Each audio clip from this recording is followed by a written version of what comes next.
people with new ideas, whether they have neurodiversity or not, are threatening to the status quo, right? And there's nothing wrong with the status quo per se.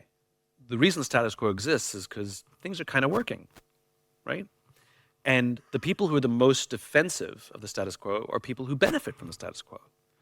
So if you come in and say, I'm going to try something new with no guarantee of success, and by the way, if we fail, you're all going to lose your jobs, not a lot of takers, which is why most people don't start businesses.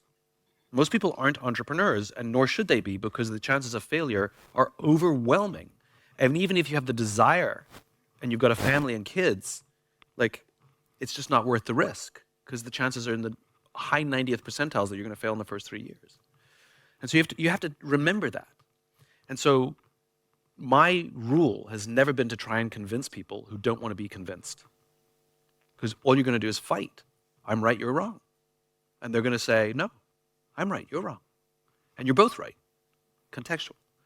For me, my religion for new ideas has been something called the law of diffusion of innovations, bell curve.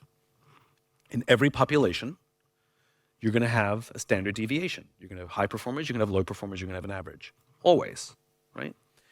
What Emmett Rogers wrote about in the 1950s when he wrote about the law of diffusion is that the first 2.5% of any population, this one included, are going to be your big idea people, your innovators, Steve Jobs, Richard Branson, right? The next 12.5% of your population are your early adopters. These are the people who are very comfortable spending time, money, or energy to be a part of something that reflects their own beliefs.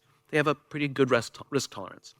They stand in line for 48 hours to see a new Star Wars movie where you could just go 2 weeks later and buy a ticket and go in. For them, that's worth it, right? Then you have your majority, the 68%. More cynical, more practical. What's in it for me? Will I get my money back? Am I going to get in trouble if everything goes wrong, right? Then you have your laggards, the last 16%. The only reason they make any change is because you have no choice anymore. The law of diffusion says that if you want mass market success or mass market acceptance for any idea or product, you have to achieve between 15 and 18% market penetration. And there's a social phenomenon that happens called a tipping point. It just goes. And the reason is very simple. It's because the early majority will not try something until someone else has tried it first. The problem is that if you ignore this, you'll always get about 10% of people who believe what you believe, who see what you see, right? Always. Oh, love her, she gets it. Oh my God, he's an idiot, he doesn't get it. Get what? But that's how we describe it, right? And that 10% is not enough to make the system tip, and that's where you get frustration. And so what Jeffrey Moore wrote about called crossing the chasm is how do you get from 10% to 15 to 18%. And what I learned is that the way you talk to early adopters is by starting with why. Talk about what you believe, not what you do. Talk about why you're doing it, not what the plan is, right? Talk about the dream. And what I learned was the more I did that, the more I found the early adopters, and they were willing to take risks, and they were willing to experiment. I built my entire brand with zero marketing budget and no public relations. And at the time, no social media, right? It's because I made a decision that I was going to focus only on early adopters, and I was going to start with why. I got really good at learning how to talk to people at an emotional level, not a product or fact level, right? Eventually, the facts and product had to bear out, but that's not where I started. Start with why. And the system tipped. And I've done it in companies. And so if you want to affect change in your company, stop trying to convince people. So I'll give you a real life example. In the early days of me spreading this message of start with why, I was doing consulting because I still hadn't figured out like how I wanted to spread it.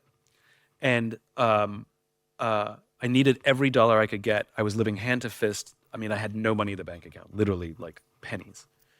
And I remember a guy called me and he'd heard about me. He said, I got your number from whomever. I've heard you do great work. He literally said this to me, convince me why I should hire you.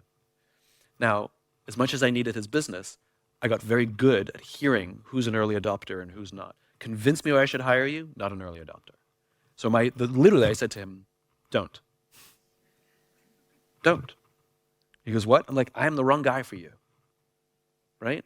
But the people who called me and said, you're onto something. It's not perfect, but you're onto something. I said yes to them every time, even if they paid me zero.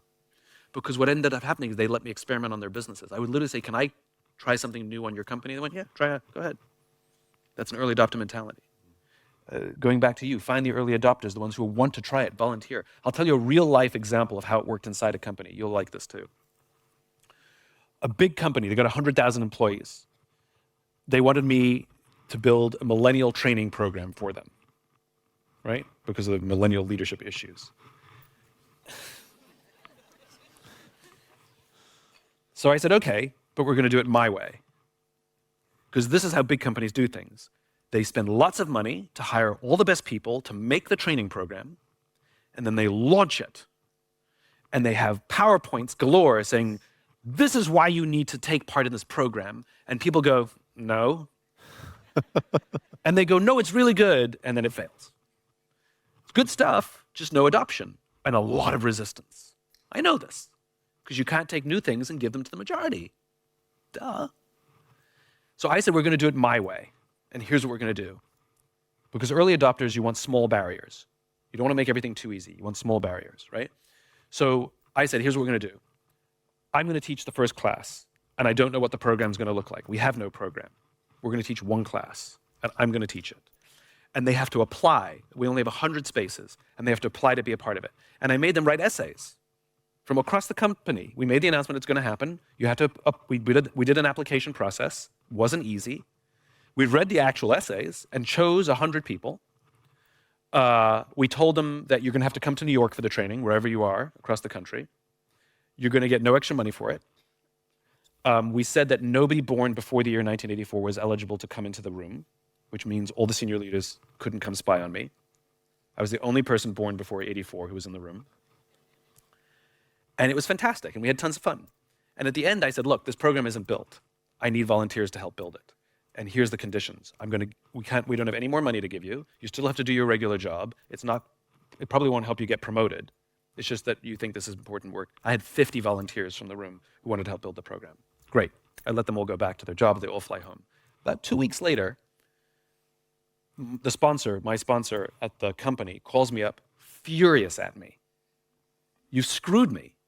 I'm like, what happened? He goes, I'm getting calls from across the country from all of these managers screaming and yelling at me, demanding, why aren't my people invited into this thing? And I leaned in, I said, that's called demand.